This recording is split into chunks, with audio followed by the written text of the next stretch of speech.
Buenas tardes, señoras y señores. Bienvenidos una vez más al ciclo de Ciencia para Todos. Hoy la charla trata de un tema realmente complejo. Precisamente en el número de la revista Nature de hoy viene una discusión epistolar de científicos sobre si el agua va a ser motivo de guerras o no en el siglo XXI. Y a la escala local parece ser que sí, a la escala mundial parece ser que no, pero en fin, este es un tema más político que científico.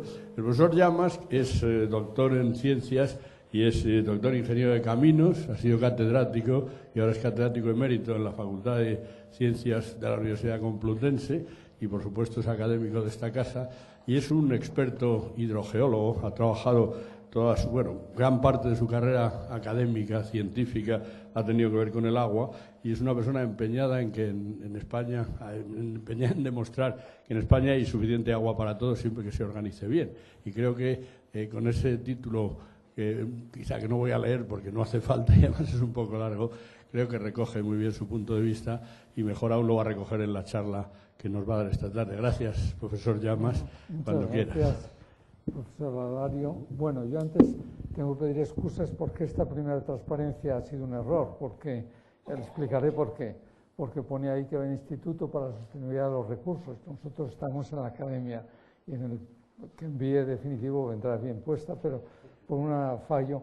Y esta tiene una explicación y un interés mío, y es que el día 4 de el Ministerio de Medio Ambiente ha organizado un ciclo, como pone ahí, sobre la sostenibilidad de los recursos. Me han invitado a hablar y voy a hablar solo que me ha reducido lo mismo que hablo aquí, pero yo tengo, y será mucho más reducido, habrá poco tiempo para el coloquio.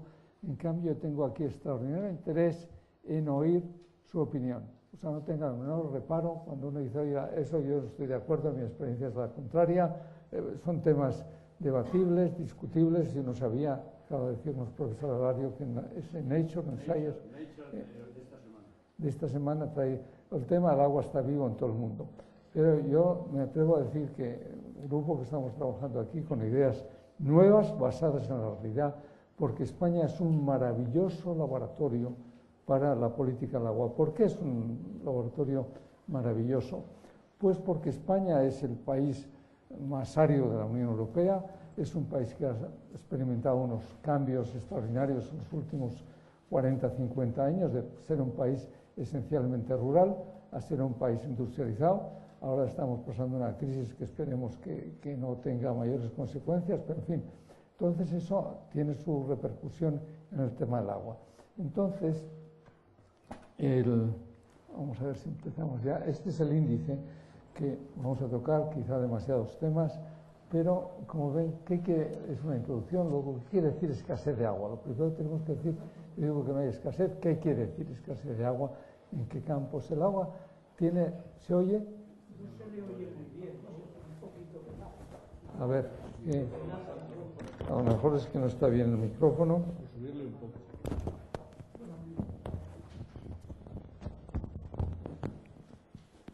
A ver si ahora, ¿me oyen mejor ahora? Bueno, que como digo, el agua es un tema multifacetado, es decir, el agua afecta a todo el mundo y desde muy distintos puntos de vista. Entonces, lógicamente, hay opiniones muy diversas. Cada uno habla de la feria según le va en ella, y no es la misma la opinión de un ecologista que está preocupado por la conservación de los ecosistemas que la de un agricultor que lo que quiere es sacar al mayor rendimiento de su trabajo en el campo, que el del abastecimiento de una ciudad, etcétera, etcétera. Hay muchos, todo eso lo veremos un poco. Luego hablaremos un poco de la nueva situación. ¿Por qué ha cambiado? ¿Por qué esto de que, vamos, mi opinión y la de otra gente, no hay escasez de agua? ¿Por qué no la hay? Pues fundamentalmente por dos fenómenos que luego veremos con más detalle, y es por la globalización y por los avances de la ciencia. Estamos en la Academia de Ciencias, como es lógico. Yo voy a poner un poco más de énfasis, pero no mucho más, en lo que ha supuesto los avances de la ciencia. Hoy hay medios de resolver esa escasez de agua que eran impensables hace 20 o 30 años. Muchos de ellos ligados a lo que el organizador de estos ciclos, que es catedrático de química, a la tecnología química. Hoy día el agua se fabrica, por decirlo así, todavía a un precio que puede ser un poco caro, pero en fin.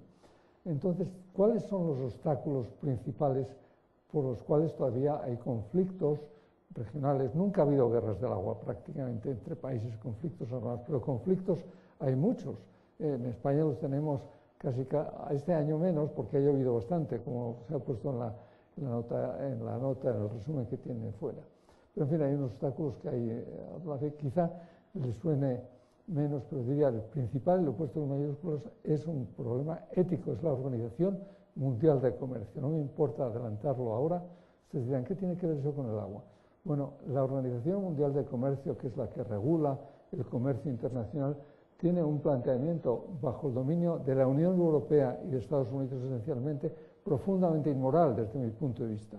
Es decir, que tiene bajo la bota, por decirlo así, valga la expresión coloquial, a los países del tercer mundo para que los países industrializados, entre los cuales estamos nosotros también, puedan colocar sus productos. En cambio, no dejamos que coloquen sus tomates o sus productos agrícolas pues el Brasil o México o Marruecos, por poner el que tenemos protestando más cerca.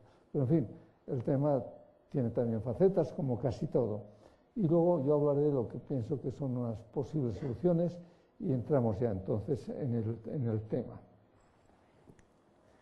Bueno, trato, como digo, de provocar un poco el debate con ustedes, porque, como digo, no hay nada que sea absolutamente blanco o negro en este tema. Hay distintos puntos de vista, hay distintas perspectivas.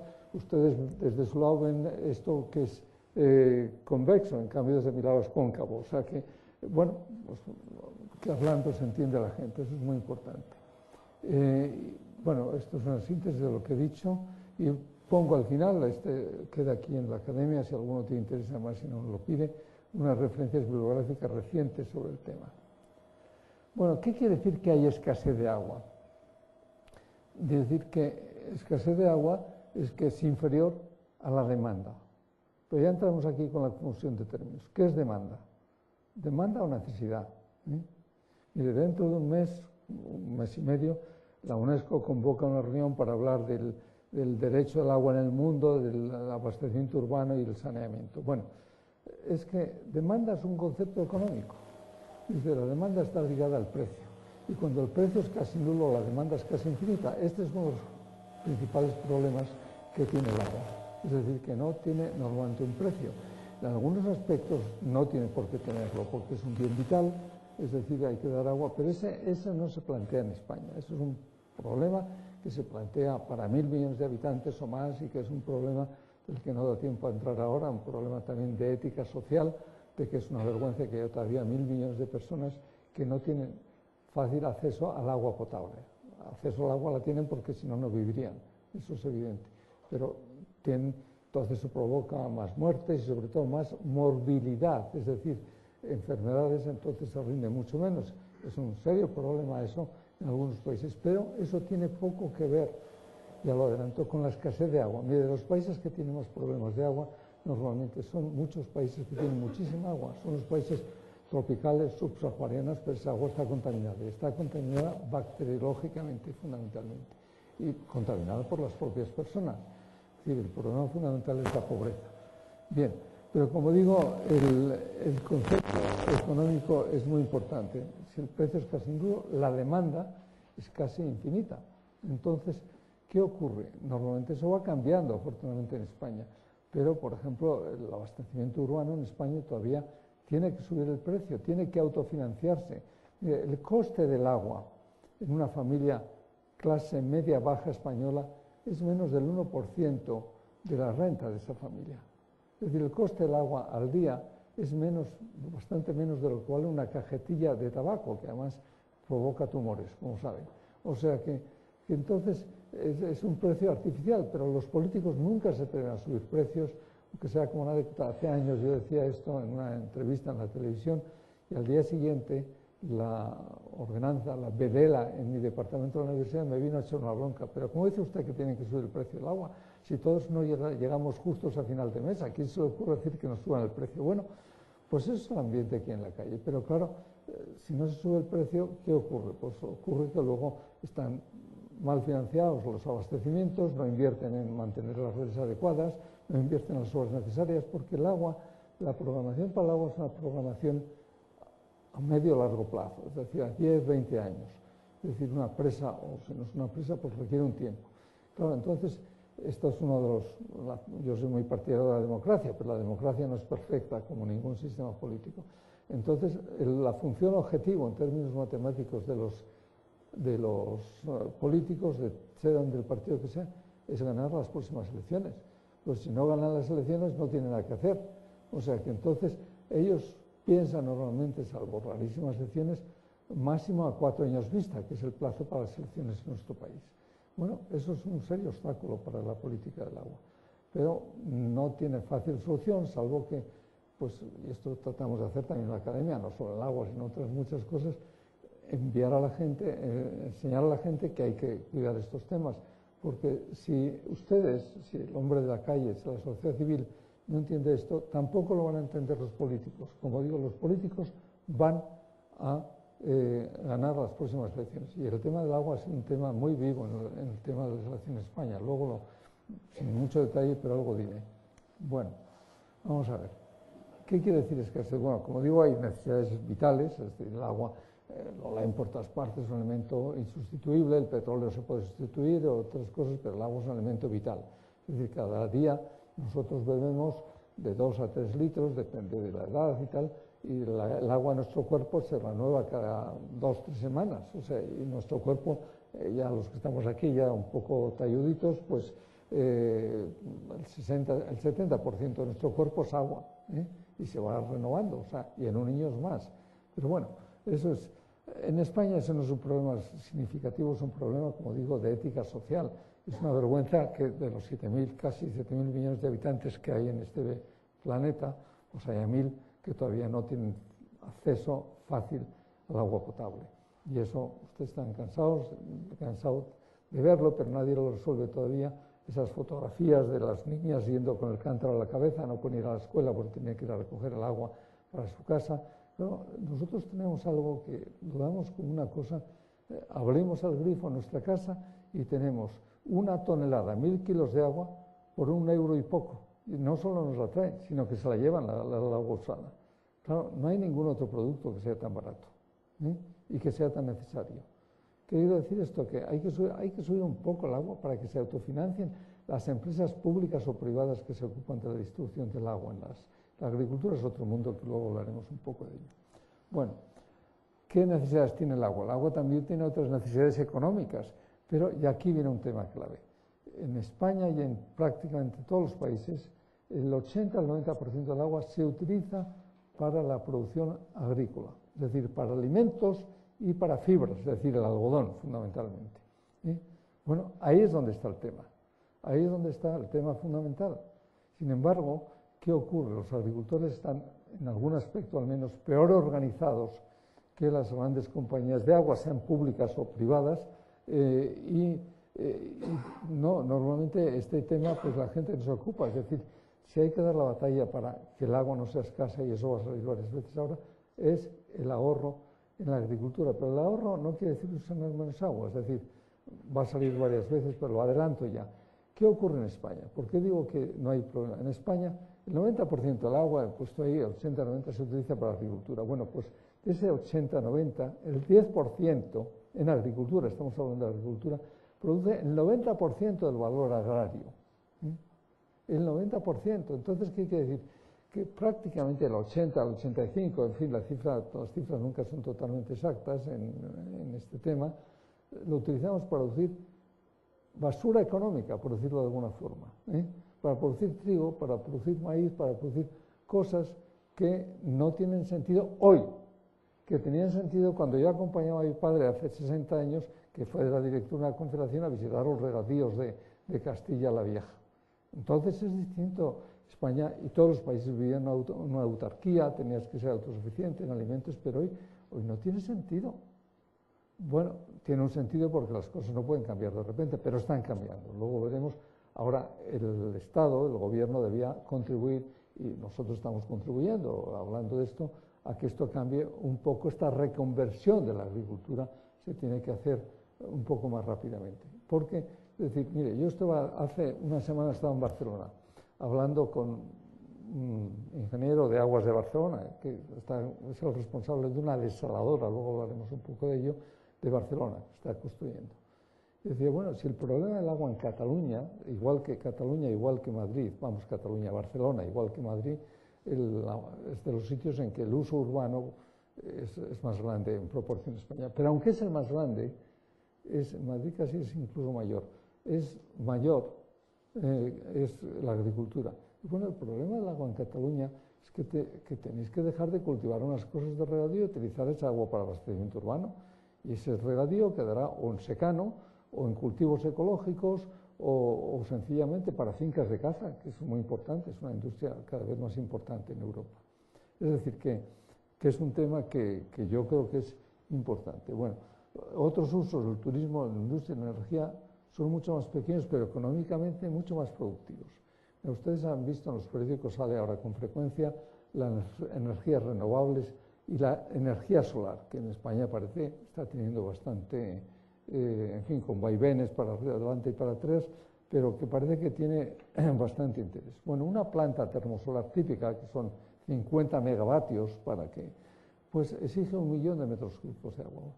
El valor que produce esa planta termosolar por metro cúbico es de orden de 100, 200 veces mayor que si esa agua se utiliza para producir algodón, que es lo que se produce en algunos sitios donde se está construyendo termosolares. Claro, entonces dice que la ley nuestra todavía, y supongo que cambiará pronto, establece unos usos prioritarios del agua. Entonces el regadío está por delante de los usos industriales. ¿Tiene este sentido hoy? No. Evidentemente no. ¿Eso quiere decir que hay que olvidarse de los agricultores? Tampoco. Luego veremos un poco. No, lo que pasa es que hay que hacer las cosas teniendo en cuenta lo que es la situación actual, situación social, situación económica, etc. Bueno, por ejemplo, no dará tiempo a hablar, pero esa historia ustedes dirán, bueno, es que el agua es absurdo porque hay campos de golf. Yo ni juego al golf, ni tengo acciones en ningún campo de golf, pero me parece una demagogia de vía estrecha, barata. Un campo de golf son 40 hectáreas de alfalfa en uso del agua. 50, si ustedes quieren poner un campo de golf de 18 hoyos. Bueno, pero produce muchísimo más. ¿Qué queremos? ¿Vivir mal y que que produzca? Y además hay agua para todos, que ese es el planteamiento, que menos para producir cosas que no tienen ningún interés. Me parece a mí que eso tiene poco. Bueno, vamos a ver. Y otro, que este es importante, las necesidades ambientales. Bueno, esta es una exigencia de la Ley de Aguas Europea, que fundamentalmente es ambientalista y que pide que se llaman los cuerpos de agua, las masas de agua superficiales subterráneas, para el año 2015 hayan vuelto a su situación prístina, o sea, que sin estar alteradas, que gocen de buena salud ecológica, es lo que dice la ley. Bueno, eso es un desideratum que se cumplirá o no se cumplirá, pero en mi opinión la directiva europea, aunque fue hecha con mentalidad de Centro Europa y Norte Europa, va a ser muy positiva, está siendo positivo para España, porque una cosa que luego salta otra vez que exige, que es decir, España tendrá que decir, Italia y Portugal y algunos sitios de Francia y Grecia más que nosotros, pues esto no lo podemos arreglar porque supone un coste enorme. Y la directiva dice, bueno, si usted dice que no lo puede arreglar, pero dígamelo, ¿por qué? Y fundamentémelo, no me cabe una... Y eso tiene que salir a información pública y usted lo tiene que discutir con su sociedad civil. Y eso es un paso muy importante. ¿Se va a cumplir bien o no? Pues yo creo que se cumplirá un poco a medias, porque, seamos realistas, nuestra sociedad civil española y en general la de los países del sur del norte del Mediterráneo, del sur de Europa, hay muy poca tradición de participación social en los procesos, sean los que sean, el agua es uno. Y en ese aspecto, la ley europea, lo que se llama la Directiva Europea del Agua, tiene unas exigencias muy concretas que, claro, no se pueden poner de la noche a la mañana y que tardará y habrá, porque, bueno, ahora tienen que salir a información pública los planes, lo que se llaman los planes hidrológicos de cada cuenca, ahora se llama demarcación hidrográfica. Bueno, eso saldrá y la gente puede opinar lo que quiera.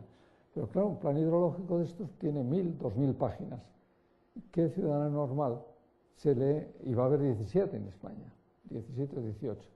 ¿Qué ciudadano normal tiene tiempo o ganas, o sobre todo tiempo, o porque se exige Claro, si no hay dinero para estudiar eso, nuestra participación es un avance, pero yo no estoy seguro que vaya a ser un cambio drástico. A la larga lo será, porque yo creo que la ley de aguas europea tiene una influencia no solo en el agua, sino en otras muchas cosas de la vida social, y una de ellas es esta, fomentar la participación. Bueno, entonces pasamos ya, me parece, al punto siguiente, y yo quería decirles que es la nueva situación. ¿Qué ha cambiado en estos 40 o 50 años? Algunos de los que están aquí son más o menos de mi quinta, por el aspecto, pero ¿qué ha cambiado en estos años? Esencialmente, lo anunciaba antes, se han cambiado dos cosas, en estos, que es la globalización, lo hablaremos, es un término bastante complejo, pero importante, y los avances que hemos hecho los científicos. Y eso es muy importante, las dos cosas. Una cosa no quita. Uno es más bien de carácter político-social, aunque hay interconexiones entre las dos. Y este tema, la globalización y los avances, se relaciona mucho con un concepto nuevo, que lo trataré muy brevemente, que es lo que se llama la huella hídrica, que ahora creo que lo he definido en algún sitio. Bueno, aquí hablo, aquí en esta misma sala, yo creo, o fue en la sala más grande, en la inauguración del curso de academia de hace 3 años, 4 años quizá, me tocó hablar a mí porque va por turno, no es que dijesen que la academia, que este es un tema más importante que otros, y el título de mi conferencia se titulaba Los colores del agua, el agua virtual y los conflictos hidrológicos. ¿Qué es esto de agua verde, agua azul? Si a alguno de los aquí presentes les suena, que levante la mano, por ver si es un concepto totalmente nuevo. ¿Saben lo que es agua verde, agua azul, agua virtual? Nadie. Os estoy predicando un concepto nuevo. ¿Sí? ¿Hay uno? Ah, estupendo. Pues si quiere, defínaselo usted a los otros, o si quiere. No, bueno. Esto son el concepto agua verde, agua azul, agua virtual. Son cosas que empezaron hace 15 años aproximadamente y sucesivamente.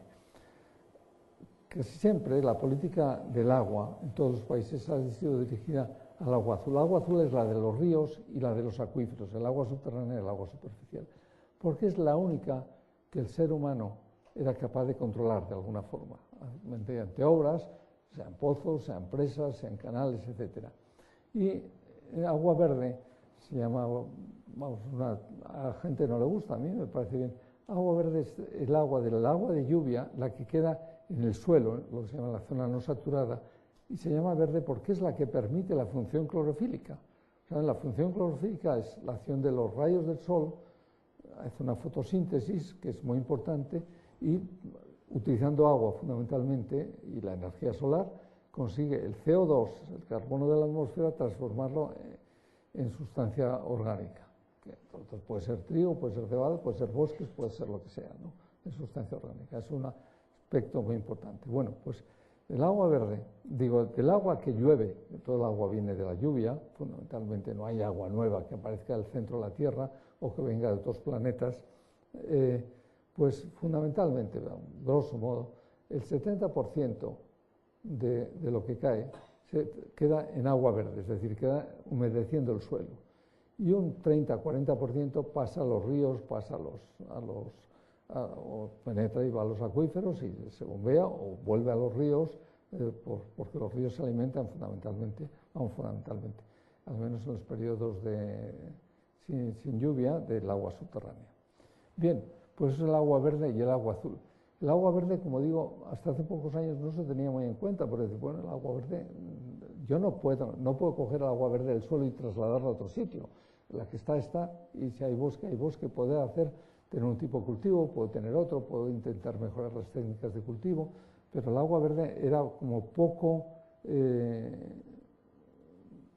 susceptible de un tratamiento científico cuantitativo. Eso ha cambiado en buena parte. ¿Por qué? Por algo que tiene algo que ver también con los adelantos de la ciencia, con los satélites, con los sensores remotos. Es decir, hoy día, en tiempo, como se dice ahora, en tiempo real, o sea, se puede saber exactamente, o bastante bien y cada vez mejor, cuánta agua verde hay. Es decir, se sabe el agua que tiene la vegetación, en fin, la evapotranspiración, Y entonces eso está avanzando cada año, de año en año va mejorando. Entonces el agua verde ya se puede empezar a cuantificar mejor, en una cuenca, en un territorio, en lo que sea. Bien, eso es el agua verde y el agua azul. Entonces, ¿qué es esto del agua virtual? Supongo que por lo menos hay uno que le suena o no. Es un concepto básico para lo que vamos a hablar.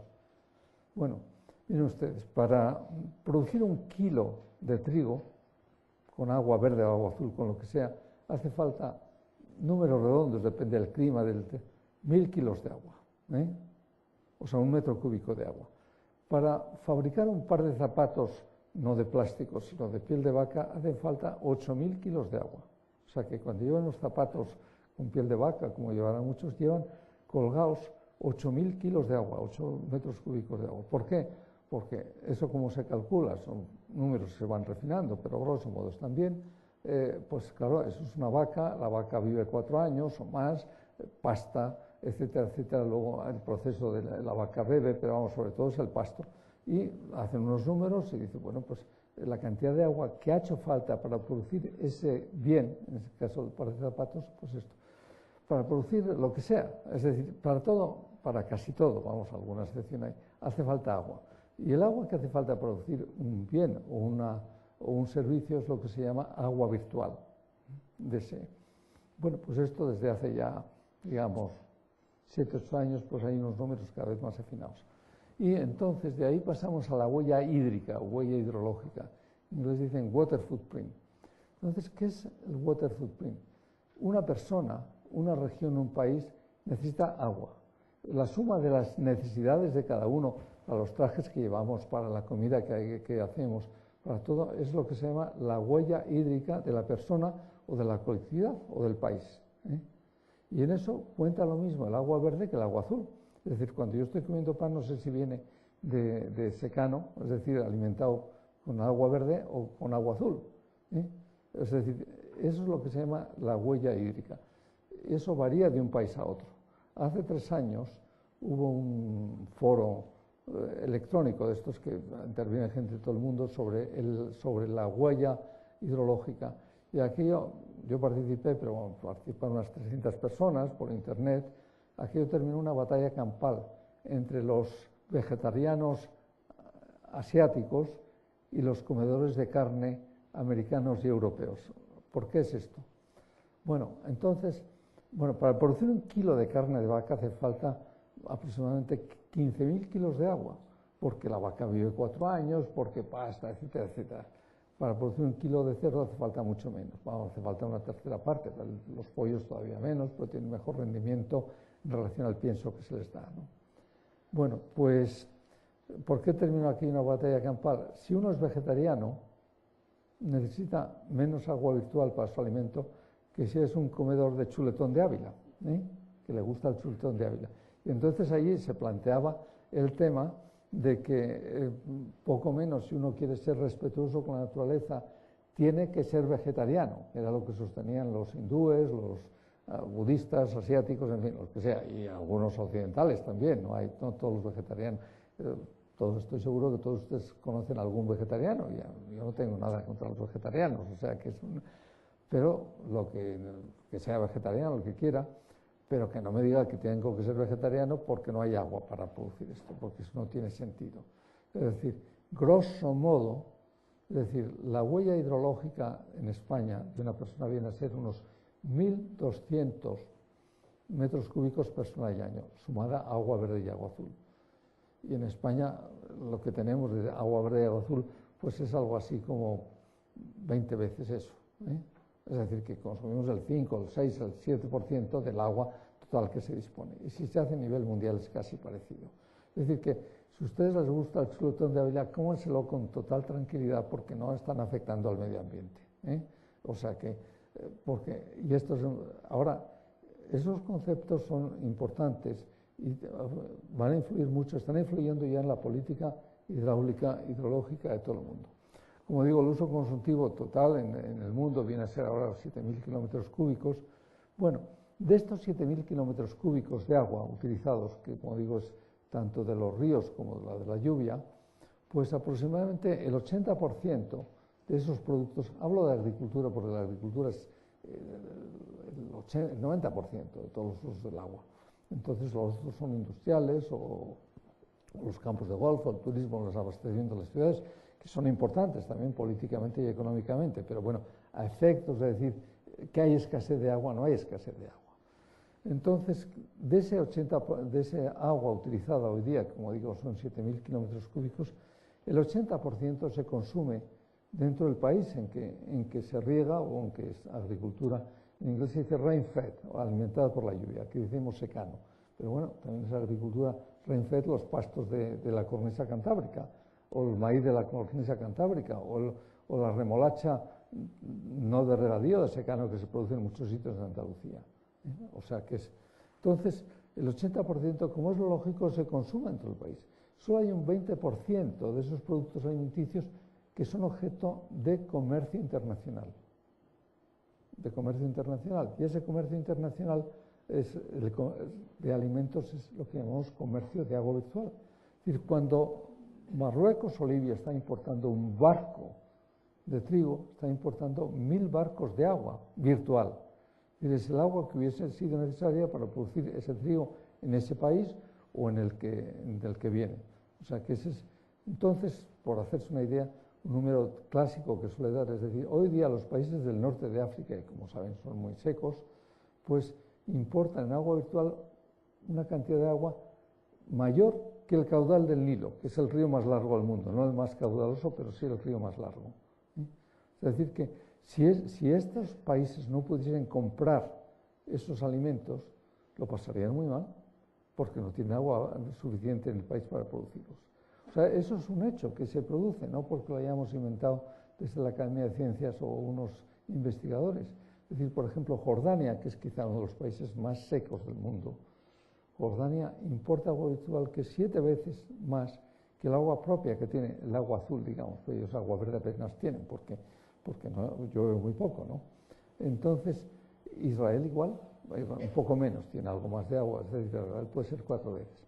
Es decir, que esto introduce un cambio muy notable, es decir, ahora que estos países que necesitan, bueno, primero no ser muy pobres, porque lo peor del mundo es ser muy pobre, pues si no, claro, si no tiene dinero no puede comprar el trigo, y eso afecta, podríamos decir, en una situación realmente difícil, incluso trágica o dramática, a unos 500 millones de habitantes de los 6.000, 7.000 que hay en el mundo. Pueden poner la cifra según pongan el límite, en 500 o en 1.000. Pero bueno, pero bueno, aún así pues afecta a un 10%, a un 15% de la población, pero el restante tiene dinero para comprar alimentos y para que haya un comercio del agua. Entonces, curiosamente, hace poco un instituto de Suiza, que es una chinita, vamos, ya no es tan chinita, pues debe tener ya 50 años, hicieron un trabajo diciendo, bueno, ¿y a dónde va este comercio de agua virtual? Pues solamente de ese 20% que queda, solamente aproximadamente un 20% o un 15%, lo tengo en la diapositiva siguiente, un 15% va a países como ha dicho, como Jordania, con escasez de agua. Es decir, que la mayor parte del comercio de agua virtual, del comercio de alimentos, no se mueve por la escasez de agua. Vamos a poner un ejemplo casero. Si ustedes van a un supermercado, pueden comprar un kiwi que tiene una pegatina que pone New Zealand, que viene de Nueva Zelanda. O una manzana que a lo mejor algunas pone de Francia, pero otras pone de Chile, que también está bastante lejos. ¿Qué quiere decir eso? Eso quiere decir que el transporte hoy día es uno de los grandes avances, es mucho más rápido y mucho más barato que era cuando nuestros navíos iban a vela, ¿no? O hasta hace muy pocos años. Es decir, hoy día transportar una tonelada de Nueva Zelanda aquí vale, en los grandes containers, todo eso, viene a valer de 1 a 3 euros por tonelada. Es decir, es por kilo, que quiere decir nada. Eso les explica por qué comemos manzanas de Chile o kiwis de Nueva Zelanda. Porque el transporte es muy poco, es lo que supone. Cuesta más llevarlo desde la finca o desde la producción al puerto y desde el puerto al supermercado, aquí o al sitio. O sea que el propio transporte, bueno, no todo es claro, dice, bueno, es que el transporte consume CO2, aumenta el CO2, bien, o sea que los temas nunca son perfectos, pero sí que introduce algo que de hecho es así. Esto no lo ha impulsado el concepto de huella hidrológica, estos son hechos que hoy día se ven en el... Bueno, entonces, ¿qué es lo que pongo aquí? La escasez de agua mundial, que sale en los periódicos cada 2 por 3, hace poco salía en Le Monde, la apocalipsis hídrica, escrita por un señor que es una especie de charlatán, cuyo nombre prefiero callarme, ¿no? Hay mucha gente, bueno, hay una tendencia, a la gente le gusta el catastrofismo, a los periodistas y a los que sea, porque esto es el fin del mundo que viene y tal, o sea que nos vamos a quedar secos, nos vamos a quedar sin agua. Bueno, yo creo que este sistema de la huella hidrológica que pretende ese objetivo va a cambiar mucho el panorama, es decir, que no tenemos escasez de agua realmente, lo que tenemos es una mala asignación de nuestros recursos fruto de unas circunstancias que en su tiempo fueron quizá lógicas. Es una herencia histórica que no es que decir que nuestros ancestros fuesen unos o inmorales o inexpertos, ¿no? Es que estamos en la Comunidad Europea desde hace 20 y tantos años nada más. Hasta hace esa época había unas fronteras para los productos comerciales, todavía tenemos esas fronteras, es decir, si España, por ejemplo, es el campo de Alías, que luego hablaré de él, que está en Almería, de cultivos bajo plástico, ganan tanto dinero, es porque son capaces de vender sus productos a Europa sin que les puedan hacer prácticamente la competencia, ni Marruecos, ni Túnez, etcétera, o muy poca competencia. Eso se quejan constantemente los marroquíes. Bien, pues eso es un tema a tener en cuenta. Entonces, pongo la tan voceada escasez de agua futura mundial es probablemente un construct interesado. Esa palabra, no sé, algunos suena, está de moda hoy día, decir esto es un construct. Es decir, eso es un construct, es llamar, con otras palabras, la técnica de Goebbels. Goebbels, recuerdan, el ministro de propaganda de Hitler, nazi, decía, si repites 1000 veces una mentira se convierte en una verdad. Bueno, pues estamos llenos de constructs. Y lo que estamos intentando, y esta charla es una pequeña parte de eso, es decir, bueno, vamos a hablar con datos más reales, más objetivos, que sirvan realmente para resolver, en lugar de buscar una especie de terrorismo científico o pseudocientífico. Bueno, y pasamos ya a ver fundamentalmente esta situación. Bueno, esto ya lo hemos dicho. La globalización. Bueno, pues ya un poco esto lo he dicho antes. En España casi todas las actividades, como digo, son... Vamos a ver, esto ya, ¿qué es lo que estamos haciendo? Mire, esto es un trabajo que está haciendo desde la Universidad Complutense y la Universidad Politécnica, es un trabajo de la Fundación Botín. Bueno, no voy a perder mucho tiempo explicarlos, pero este es un gráfico obtenido con datos del año 2007 del Ministerio de Medio Ambiente. ¿Qué quiere decir esto? Cada barra de estas que ven verdes indica, y a la izquierda tienen los millones de metros cúbicos que se utilizan, y abajo está puesto lo que se llama la productividad económica aparente del agua. Es decir, un metro cúbico de agua, ¿qué produce en valor añadido? Pues está desde 2 céntimos de euro hasta el final tiene hasta más de 3 euros por metro cúbico. Bueno, entonces, asignando, porque eso es salvo los precios de los cultivos, etcétera, pues resulta que nosotros estamos utilizando aproximadamente lo que les decía antes, 45 más 20% son 65, bueno, si quieren 70% del agua, el 70% del valor económico que lo tiene, se consigue con prácticamente el 4% del agua. Entonces yo antes generosamente les he dicho que con el 10% se produce el 90%. Bueno, es más que eso. Bueno, estos son datos del propio Ministerio, aunque el Ministerio no los presentó nunca así.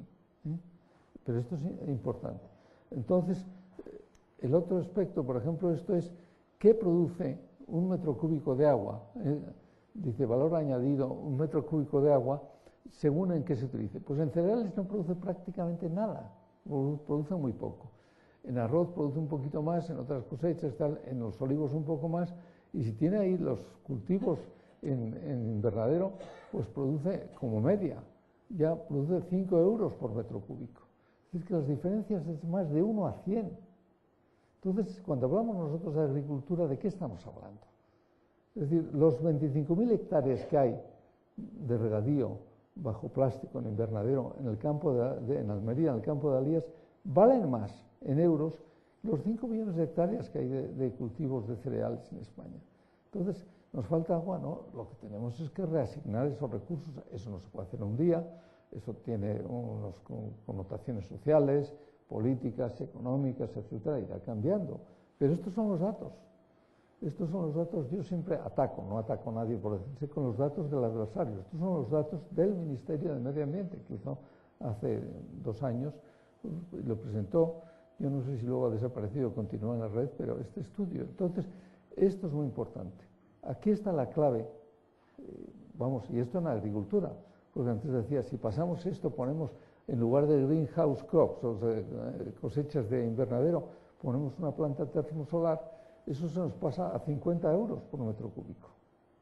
Entonces, ¿tiene sentido que una termosolar que se vaya a poner en España, que no pueda ponerse porque hay que cambiar el cultivo de algodón o de remolacha que hay al lado? Es que eso no tiene sentido. Habrá que compensar adecuadamente a los agricultores, pero para el conjunto del país es un tema muy importante. Yo soy genéticamente optimista, pero creo que eso va a ir cambiando en estos años, va a haber un cambio acelerado. Y además hay que partir de una idea. Yo creo que, en contra de lo que piensan a veces muchos de estos catastrofistas, yo considero que la mayor parte de los agricultores, la absoluta mayoría, no son retrasados mentales. Son gente como ustedes y como yo, normales, y esto lo ven. Hace 4 meses yo estaba en una reunión en lo que se llama el acuífero de la Mancha Oriental, en la zona de Albacete, hablando de estos temas. Y ellos dijeron, bueno, es que esta gente, Albacete, ¿saben? Albacete, me parece que yo soy muy poco aficionado al fútbol, ahora está en segunda otra vez, ¿no? Pero sí, pero estuvo en primera un tiempo. Gracias al agua subterránea, los cultivos empezaron ahí, descubrieron, entre comillas, hace 30, 40 años un acuífero, pusieron cantidad de campos, han secado el Júcar en ese tramo por los bombeos, pero se tiene un impacto ecológico sin duda ninguna. Pero empezaron con cultivos de escaso valor, pero que les compensaba hacerlo, porque son fáciles de hacer, y es a lo que estaban acostumbrados.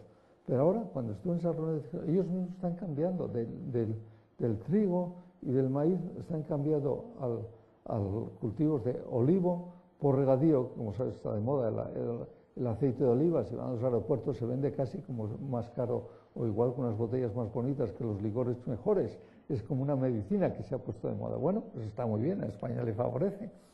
Y bueno, han pasado al olivo porque son nuevos tipos de regadío que ya no se varean, sino que con máquinas se recogen. También a la vid con espaldera, que da más dinero y exige menos agua. Y también, yo no sabía, por lo visto en pistacho, están poniendo ahora cantidad de árboles de pistacho, que venían casi todo de Turquía, antes o lo que sea. Bien, pues yo pienso que los agricultores son personas como ustedes y como yo, que, bueno, cuando ven que esto cambia, que hay una tecnología, pues van cambiando y van a conseguir, ahora saldrá por algún sitio, el que más conseguir por cada gota de agua, más dinero y menos afección al medio ambiente, porque la agricultura moderna es muy agresiva con el medio ambiente, por culpa de los agroquímicos. Antes he echado unas flores a la química, a la tecnología química, pero también hay que decir que la agricultura moderna plantea problemas. Bueno, entonces pasamos a otro tema nuevo, que es la producción de agua nueva. Eso es algo muy positivo, no tanto como dijo el gobierno cuando se cargó, cuando canceló el trasvase, tampoco el trasvase era una buena solución, pero dijo, vamos a resolver todo con desaladoras. Han pasado 4 años y lo que han hecho es destituir al señor que está al frente de las desaladoras porque eso no funciona. Yo recuerdo una sesión, hace 5 años dije, lo bueno del plan agua, que se llamaba, que era el de desaladoras, es que no se va a hacer. Dije, bueno, rectifico, es que no se va a hacer en la parte que afecta a la agricultura, porque los agricultores no son retrasados mentales, y no van a pagar el agua a 50 céntimos, que aún así sería muy subsidiada, muy subvencionada, cuando pueden comprar agua subterránea legal o ilegalmente por la mitad o la tercera parte del precio. Y como no hay quien le ponga el cascabel al gato, o valga la expresión coloquial en este país en el tema de las aguas subterráneas, pues va a continuar. Efectivamente, las desaladoras están funcionando la mayor, que era la de Carboneras, el otro día leí en el periódico, al 15% de su capacidad. Claro, si ustedes montan una fábrica de coches o de tornillos para producir 1 millón de coches y les produce 150.000, claro, los gastos de capital se disparan. Pues esto es lo que está pasando con las desaladoras en España. No porque es muy útil, es un tema, pero claro, hay que llamar las cosas por su nombre. Bueno, vamos a ver. El agua subterránea, este era mi tema, ese fue el tema mío de ingreso aquí en la academia, pero no les voy a entretener porque me gustaría que haya coloquio, y llevo casi una hora hablando, o sea que hay que cortar, nunca hay que hablar más de 3 cuartos de hora, y ya llevamos, o sea que voy a ir un poco rápido. ¿Cuáles son los obstáculos principales? Lo he dicho antes, la Organización Mundial de Comercio y las recientes declaraciones de Obama y Sarkozy no dan esperanzas de que esto vaya a cambiar. Obama para la agricultura norteamericana es igual o peor que era Bush. Protege a sus agricultores porque es un instrumento político de primer orden. Bien, y Sarkozy, como saben, muy unido también a España, pero España pinta menos, es un defensor de los agricultores franceses de una forma absolutamente, exacerbada, yo me atrevería a decir. Bueno, otros obstáculos que puede haber, bueno, hay gente que está desfasada, pues las cosas requieren un cierto tiempo, y digo, hay que ser paciente, Ni los funcionarios ni los lobbies de los agricultores van a cambiar sus mentalidades en un par de años. Ahora, el proceso, lo que yo voy, es irreversible. Puede tardar 10 años, puede tardar 20, puede tardar menos de 10, es difícil que tarde porque hay inercias, pero yo creo que va a... Bueno, otro obstáculo principal es lo que llamamos subvenciones perversas. Mira, en este país uno de los problemas que hay es de los políticos que tenemos, aquí en casi todo el mundo, las subvenciones que llaman subvenciones perversas. En lugar de intentar resolver nuestro problema del agua, y me da igual el partido que sean, utilizan los fondos públicos, es decir, su dinero y el mío, el de nuestros impuestos, para parches y para ganar votos. Y lo han hecho muy bien en ese aspecto. Es decir, el voto en los últimos 10, 15 años ha cambiado. El Partido Popular fue barrido de Aragón por proponer el trasvase, porque casi ha desaparecido, no sé si queda algo o no. Y en Murcia ha ocurrido lo contrario, en Murcia y Alicante. En Murcia y Alicante, con la idea de que agua para todos, pues el Partido Socialista prácticamente ha pasado a la minoría, pero muy minoría. Ni uno ni otro tienen razón desde mi punto de vista, pero bueno, era a la hora, como digo, el objetivo fundamental del político, que es ganar los votos, ha sido un éxito para ellos. Y no es fácil que cambien. Eso es así, a no ser que hay una cultura mayor de la gente. Bueno, posibles soluciones, y con eso terminamos. Como digo, el viejo paradigma de la escasez mundial que continúa y que el gobierno español es muy poco probable que quiera ocuparse del tema, porque en el tema agrícola está del lado de Sarkozy, o por lo menos en la práctica, quizá.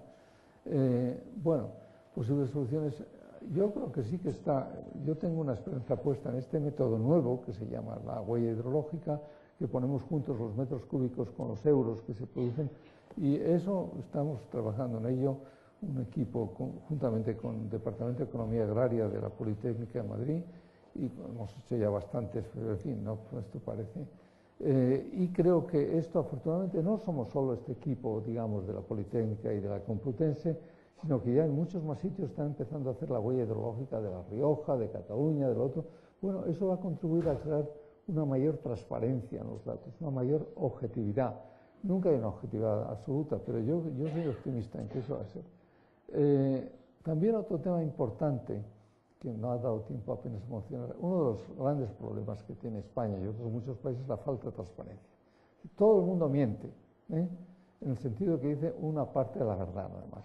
Llegan los murcianos, que a mí me tienen puesto en la lista negra, pero es igual, y dicen, no, es que nosotros somos los que tenemos más riego por goteo de todo el mundo en proporción. Y es verdad, pero se callan que todavía tienen la mitad de sus hectáreas, son lo que llaman allí riego por tablacho, es decir, riego por inundación, que dice, es que nosotros regamos desde el tiempo de los moros, pero ustedes continúan regando como el tiempo de los moros, oiga, que esto no es viable hoy día, que no está bien. Bueno, ¿y quién dice eso? Dicen otros muchos aspectos. Los aragoneses dicen, es que en los últimos 20 años no nos han hecho ninguna presa. Aquí en el Pacto de Aragón. Oiga, pues usted tiene en proporción más regadío que cualquier otra región de España, que se hizo hace años. Y además en el regadío no tiene su futuro. Si la General Motors en Zaragoza crea más puestos de trabajo que todo el regadío aragonés, que toda la agricultura aragonesa. Entonces, es que entonces hay que quitar el campo. No, mire, aunque quizá con esto no sé, tengo más, termino. Bueno, sí se propone, lo ha dicho mucha gente, entre otros el anterior, el presidente Felipe González, que llegan a un pacto del agua.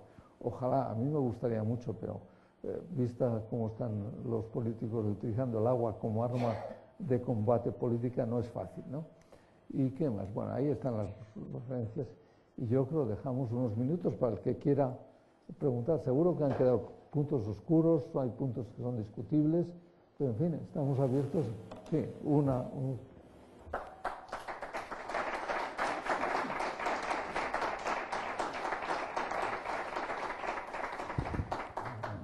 Yo quería decir que por lo menos para empezar ha sido una conferencia valiente, la del profesor Llamas. Aquí en España generalmente esas cosas solo las decimos en las tertulias y cuando hemos bebido un whisky. Yo bebo poco, pero en fin. Está muy bien que se tengan estos puntos de vista radicales, o algo radicales. Bueno, vamos a ceder la palabra a los que quieran participar en el coloquio. Sean breves y concretos, por favor. Sí, señor, procuraré breves y concretos. Digo que usted ha comentado ya, una de las cosas que le iba a preguntar era precisamente lo de las desaladoras, ¿no? Parece que lo ha dejado usted claro, que es una inversión enormemente grande y que realmente no tiene mucho sentido por los rendimientos que está produciendo. Pero, en fin, esa era una pregunta. Pero yo tenía otras dos más, que son las siguientes, muy breves y concisas. ¿Qué pasa con las cuencas hidrográficas? ¿Tiene sentido que las comunidades autónomas estén gestionando cuencas hidrográficas cuando eso debía ser unas competencias exclusivas del Estado? Digamos, las famosas, las de siempre, confederaciones hidrográficas, etcétera. Sobre eso creo que ustedes han dado en su momento, como ingenieros de caminos, un informe al Estado en el sentido de que eso no tenía sentido. Y la otra es, no ha dicho usted nada de que efectivamente el campo del sureste español le haya elegido y le haya esos sitios donde se están produciendo unas producciones agrícolas exhaustivas, muy grandes y tal, ¿no? Eso no significa cuñas salinas que están entrando por debajo y están agotando los pozos de tal. Esta es la pregunta. Ha mencionado tres puntos, voy a ir muy rápidamente. Uno ha dicho, el primero que me acuerdo, no, yo no soy enemigo de las desaladoras, se supone una inversión enorme. El metro cúbico del agua desalada viene a costar $0,5 o €0,5 el metro cúbico si funcionan 7.000 horas al año. Pero claro, si funciona el 15%, el precio se multiplica por 3. O sea, las desaladoras, yo hace 4 años dije, bueno, llevan 30 años funcionando en España, en Canarias, en Mallorca, en otros sitios, y yo creo que es un avance tecnológico estupendo, es un quitamiedos sensacional. En Singapur, en Israel, etcétera, están funcionando. Ahora, en Florida también. En Florida también, esa no ha salido demasiado bien, pero bueno, es una técnica importante y esperanzadora y que irá a continuar progresando. O sea que aquí lo que hay que evitar es, si uno dice que las desaladoras son buenas, es que es socialista. Y si dice que son malas, es del Partido Popular. Hombre, no, eso no tiene sentido. Bueno, punto número 2, el de las confederaciones. Bueno, yo creo, mire, este fiasco, y yo le puedo enviar, vamos, si entra usted en la web de la Academia y busca mi nombre, verá varios artículos sobre el tema, que organizó el fiasco de las confederaciones, que yo creo que es bueno y que la directiva europea lo exige en cierta forma, no absolutamente, es una buena unidad de gestión. Entonces, ¿qué pasó? Pasó que hace 5 años o 6, el presidente Zapatero dio a los catalanes unas competencias sobre el delta del Ebro, que eran del Estado. Y entonces ha sido abrir la caja de Pandora. Y entonces, oiga, ¿y por qué esto sí y a mí no? Y entonces ha empezado, pues, primero el Chávez, el de Andalucía, y ha conseguido el Guadalquivir, como el 90% está en mi territorio, es mío. Y ahora lo piden los del Duero, porque ahí es el 95 o el 97%. Y igual, y hemos pasado un reino de taifas desde el agua es mía. Y Aragón dice, pues yo blindo y en mi estatuto reservo 5.000 millones de metros cúbicos de agua para las necesidades de Aragón. Eso es un dislate, y eso coincido con los colegios de ingenieros de caminos. De todas formas, quizá es que no da tiempo a hablar, la política de un país, vamos, la gestión por cuencas es más positiva y tal, pero la política del agua de un país no se hace a nivel de cuenca, se hace por la agricultura. Este es el mensaje fundamental de la conferencia que decía 4 años. ¿Ya?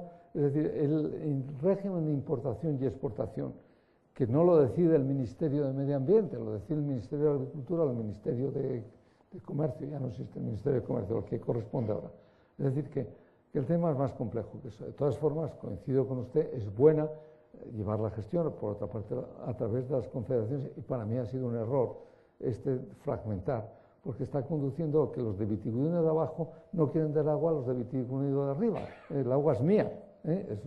Y la tercera pregunta era...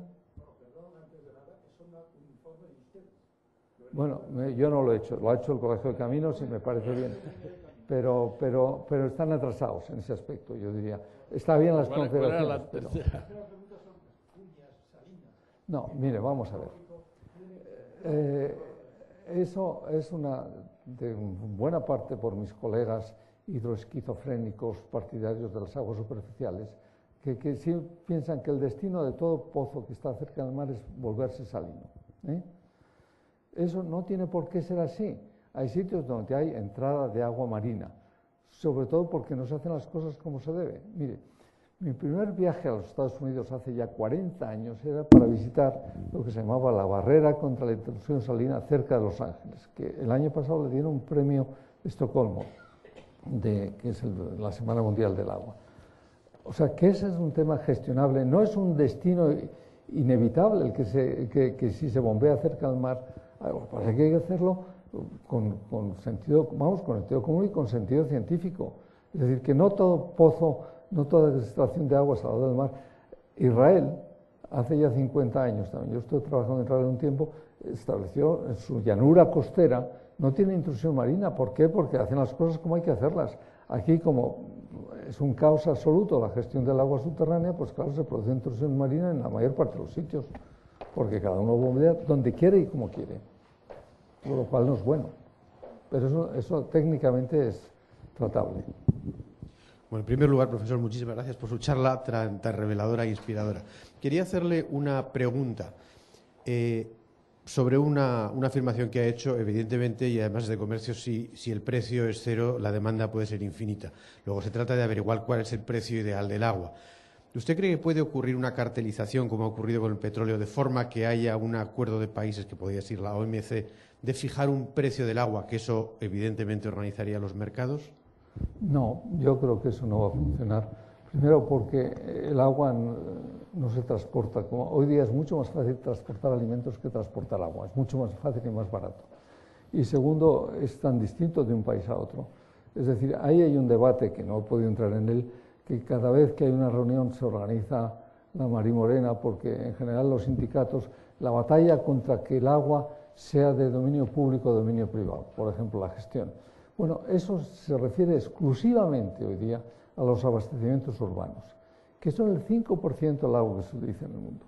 Entonces yo digo, esta es una discusión bizantina que no conduce a ninguna parte. Yo voy a París dentro de poco otra vez a hablar de esto, no me van a hacer ningún caso. Mire, es un mundo paradójico este.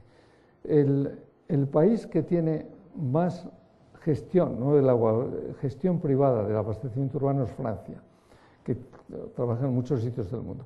Francia es el paraíso del socialismo y del estatismo, Electricité de France, etc. Allí casi todo ahora le han montado, le van a montar otra vez la huelga a Sarkozy porque quiere privatizar lo que sea, ¿no?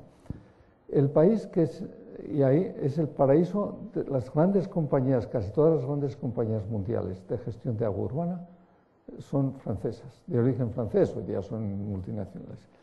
Estados Unidos, que es el paraíso del libre mercado, lo contrario, pues allí casi todas las compañías del Public Water Supply son públicas, son municipales. Entonces, digo, bueno, señores, este es un mundo paradójico, o sea que en el paraíso del libre mercado las compañías de agua públicas son municipales, son públicas, y en el país estatista 100%, que es Francia, pues hay, la mayor distribución es privada. Bueno, ¿qué quiere que le diga? Pues eso es... Sí. Muchas gracias, buenas tardes, muchas gracias por su presentación, muy interesante. Quería hacerle una pregunta en relación con las posibles consecuencias colaterales de, si fuéramos capaces en el futuro, de distribuir el agua de acuerdo con el criterio de la huella hidráulica. Supongamos, por un momento, que en España, aunque ahora parece eso muy lejano, en España o en el mundo entero, se distribuye el agua de acuerdo con este sistema, con este método. ¿Se ha hecho alguna simulación, algún estudio de las consecuencias, por ejemplo, ambientales, colaterales que podría traer esa distribución del agua que, en principio, optimizaría en términos económicos el uso del agua? Pero eso tendría otras consecuencias. ¿Se ha hecho alguna simulación de eso? Vamos a ver. A ver, no se ha hecho ninguna simulación todavía porque estos son conceptos nuevos. No me he dado tiempo a ponerlo. Nosotros del grupo de la Fundación Botín proponemos que el lema que hay hoy día, que es en inglés, en internacional, se dice more crops and jobs per drop, o sea, más cosechas y puestos de trabajo por gota de agua. Hay que cambiarla a more cash and care for nature per drop, más dinero y cuidado de la naturaleza, ahí es donde vamos, por gota de agua. Bueno, el more cash es muy fácil, es el económico decir. El cuidado de la naturaleza son palabras mayores y es un tema que nosotros reconocemos que todavía hay muchísima tela que cortar ahí. Es decir, el gran problema que hay ahora, suponiendo que sea tan problema, es la contaminación difusa, producida fundamentalmente por la agricultura, no en España, sino los acuíferos más contaminados están en Holanda, en Alemania, en Inglaterra en menor proporción, por la agricultura rain-fed, o sea, no de regadío, porque han utilizado muchísimos agroquímicos, esa es la parte mala del avance químico, y eso la verdad es que todavía no se sabe bien cómo resolverlo. Ese es un punto importante. Eso, bueno, pero es que no sé si nos da tiempo a entretenernos porque hay que terminar una hora, pero está muy bien sacado el punto. Entonces, ¿qué es lo que hay que hacer? Es que no me he dado tiempo a hablar. Hay que conseguir más dinero para que los agricultores no se pongan. Los agricultores son unos lobbies fuertísimos en todo el mundo. Da igual que sea Estados Unidos, que Israel, que México, que España. Nadie es capaz de meterse con ellos. Por eso nosotros lo decimos, hay que ir a lo que los sociólogos llaman no a una suma cero, es decir, para que uno gane otro tiene que perder, sino que hay que ir a un win-win, los dos tienen que ganar. Si no, esto no tiene solución. Y gracias a los avances de la técnica, los dos pueden ganar. Es decir, porque los agricultores lo que quieren, como cualquier persona, es tener una renta aceptable y vivir. No son la gente más rica del mundo los agricultores, Normalmente, algún terrateniente hay. El otro día salían los que más dinero cobran de la Comunidad Europea son la duquesa de Alba y la reina de Inglaterra, si no me equivoco, porque tienen grandes fincas. Pero eso ha tocado otro tema. Mire, por ejemplo, es que el tema tiene muchas facetas. La Comunidad Europea da a España aproximadamente unos 7.000 millones de euros al año para la agricultura. De esos 7.000 millones, números rondos, 1.500 son ayuda directa a la producción, que esa es la que no interesa, en mi opinión. Pero 2.500 son para desarrollo rural, temas parecidos. Es decir, los agricultores en buena parte se tienen que convertir en jardineros de la naturaleza. Y eso estamos dispuestos a pagar todo, y de hecho se está pagando ya. Usted quiere, cuando sale al campo, ver un campo bonito, el paisaje es la mayor parte de España, además, es un país de poco poblado en proporción. Y eso yo creo que es lógico que con dinero público se ayuda a esto. Pero ayudar al agricultor depredador, que lo que está haciendo es contaminar y producir unas cosas que no tienen interés, no tiene interés, como por ejemplo esos cultivos de alto valor, el trigo, el maíz, el algodón, etcétera, ¿no? Yo no sé si hay otra pregunta, pero yo es que ya a la segunda referencia contra la química, a pesar de la primera flor que hubo al principio, yo quería decir, se lo he dicho a mis alumnos y algunos hay aquí, que no, vamos, aquí conviene recordarlo, no es la química, es el uso que se hace. El uso que se hace, estoy de acuerdo. La química no tiene la culpa. Usted compra cianuro y se lo come, la culpa no es del cianuro. No, Claro, esto es importante. De todas maneras, también, y ya en un terreno menos jocoso, sin fertilizantes artificiales, el mundo se habría muerto de hambre. Lo que pasa es que hay que procurar luego no echarlos en los ríos y todo eso. Quiero decir que la química juega su papel y depende también de las gentes. Y has citado a Costa en términos de que todavía muchos políticos están como Costa, pero una cosa que decía de que el problema de España es un problema de cultura, pues lo has manifestado después con los agricultores murcianos y con los otros, o sea que todavía sigue habiendo un problema de cultura en España, o sea Costa todavía tiene algo de razón. En fin, no sé, ¿hay alguna pregunta más? Bueno, pues si no, agradecemos al profesor Llamas esta estupenda conferencia y el coloquio también. Muchas gracias, Ramón. Sí. La semana que viene es el profesor Galindo, el presidente de la Academia. Como es el año de la astronomía, va a hablar de armonías en los cielos. Seguro que les va a interesar mucho.